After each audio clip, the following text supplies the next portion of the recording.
मंत्रहीन क्रियाहीन भक्तिहीन जनादाय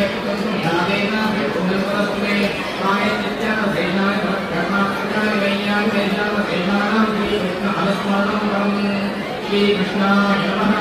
नाम पाठ्य पढ़े कभी साल कृष्ण कृष्ण कृष्ण कृष्ण कृष्ण कृष्ण कृष्ण कृष्ण कृष्ण आये नमः सेवे आबुद्ध्यात्मना महत्वते सुधावात् करोमि यत् सकलं परस्मै नारायणाय समर्पयामि सर्वं श्रीमन्नारायणाय समर्पयामि सर्वं श्रीगुरुचरणकमलार्थमस्तु सर्वं श्रीकृष्णार्पणमस्तु सर्वे जनाः सुखिनो भवन्तु